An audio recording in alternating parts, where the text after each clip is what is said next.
सतगुरुदेव की जय। बंदी छोड़ कबीर साहेब की जय। मैं लालचंद चिंपा छोटगढ़ गंगानगर से सभी भाई देशवासियों और भाइयों बहनों को मेरा सत साहेब राम राम नमस्ते। ये ज्ञान अमृत षड्यंत्र का विष नामक पुस्तक है जो इसका मैं प्रचार कर रहा हूँ। और इस पुस्तक में संत रामपाल जी महाराज के खिलाफ हुए षड्यंत्रों का और कोर्ट के जजमेंट का पूरा विवरण दिया गया है। इसको मंगाओ, पढ़ो और सच्चाई से रूबरू हो। आज मैं दूसरा वीडियो बनाने जा रहा हूँ। शिवपाल के आवेदन पर न्यायालय का आदेश।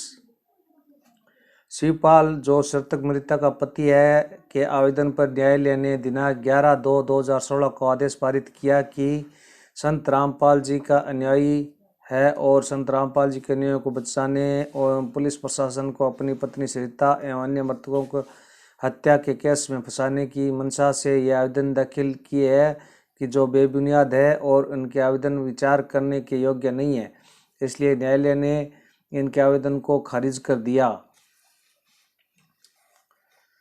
नोट: आरएसएस मैनेजमेंट के षड्यंत्रकारियों की जब गुरुजी के विरुद्ध हर बिंदु पर पुलिस की जांच पूरी हो गई और संत रामपाल जी महाराज के साथ साथ आरएसएस मैनेजमेंट के आदमी के विरुद्ध पुलिस चालान पेश की तो भक्तों को बरगलाने तथा अपने साथियों को बचाने के लिए आरएसएस मैनेजमेंट वालों ने शिवपाल तथा सभी मृतकों के घर वालों को अपने चालबाजी से डोरा डाला और वे सभी आरएसएस मैनेजमेंट के चालबाजी में आ गए और सत्य को त्याग कर उनके सिखावे या बहकावे में आकर गुरुजी के सिद्धांतों के विपरीत अर्थात सत्य के विपरीत कार्य कर गए और अपना भी नाश कर गए।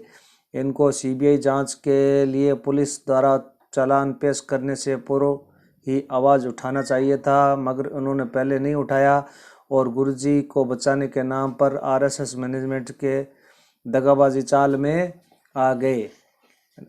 न्यायालय ने अपने फैसला दिनांक 11/10/2018 के डिस्कशन किया कि सूचक शिवपाल एवं अन्य निजी गवाह के न्यायालय में हॉस्टाइल होने के पूर्व दी गई पुलिस के बयान गुरुजी के आदेश पर उनके अनुयायियों के द्वारा एक कमरे बंद कर देने एवं अत्याचार करने से शिवपाल की पत्नी सरिता एवं अन्य की मृत्यु हुई। वहीं बाद में न्यायालय के समक्ष बयान देते हैं कि सरिता एवं अन्य की हत्या पुलिस प्रशासन ने की है, जबकि इस केस के सभी अभियुक्त अपने स्वीकृत बयान में स्पष्ट बयान दिए है कि गुरुजी के आज्ञा अनुसार सभी मृतकों को एक कमरे में बंद कर दिए थे।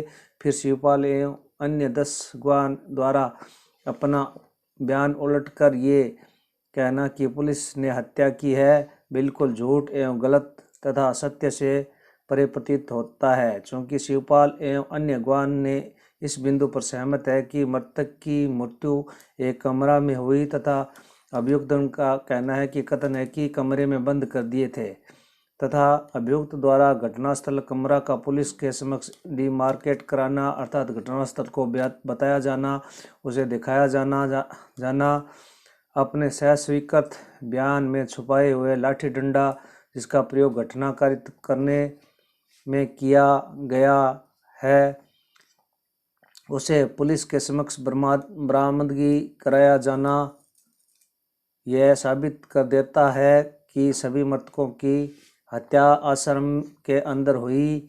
पुलिस आश्रम के अंदर घटना के 2 दिनों के बाद प्रेस की थी। इससे साबित होता है कि मृतकों के सगा संबंधी जैसे शिवपाल वगैरह जो संत रामपाल जी महाराज के शिष्य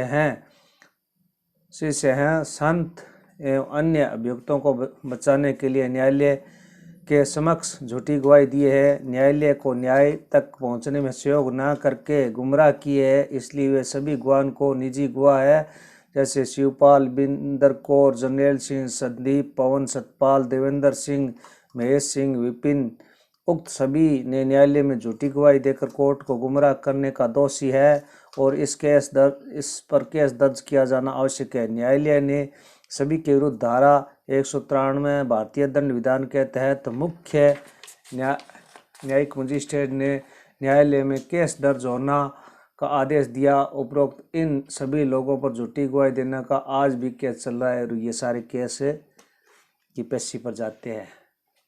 तो इन्होंने ये गलत काम किया है। देखो सच्चाई है ये। इस पुस्तक को मंगाओ। मेरा मोबाइल नंबर 8952895918। लालचंद सिंपा, सूरतगढ़, गंगानगर। सत साहिब, राम राम।